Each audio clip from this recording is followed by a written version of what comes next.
பிரசாத் அண்ணா, வெளிநாட்டு வாழ்க்கையை அம்மாவுக்கு லெட்டரை எழுதி பாடுங்க போகும்.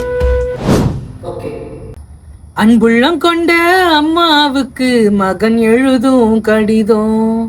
ஏதோ நானும் இருக்கிறேன், உருப்படியா கிடக்குறேன். யாரும் இல்லை எனக்கு, நீ எப்படி இருப்பேன்னு நினைக்கிற. யாரும் இல்லை எனக்கு, நீ எப்படி இருப்பேன்னு நினைக்கிற.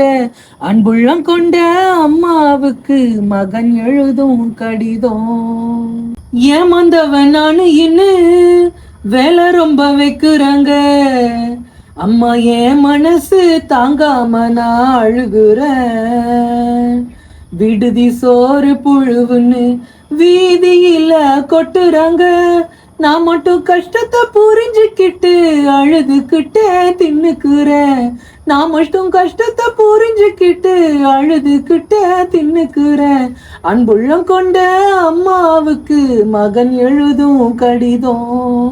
பக்கத்து வீட்டுக்காரங்கள்லாம் நீ அழுகிறதா சொல்லுறாங்க. நெஞ்சு வேதனை எனக்கு, நீ மனச கொஞ்சம் தேத்திக்கம்மா. 2-3 வருஷத்துல வறுமையெல்லாம் தீந்துடும். இன்னும் 2-3 வருஷத்துல வறுமையெல்லாம் தீந்துடும். பக்கத்து வீட்டுக்காரங்கள்லாம் நீ அழுகிறதா சொல்லுறாங்க. நெஞ்சு வேதனை எனக்கு, நீ மனச கொஞ்சம் தேத்திக்கம்மா. இப்படிக்கு உங்கள் மகன் சின்னான் பிரசாத்.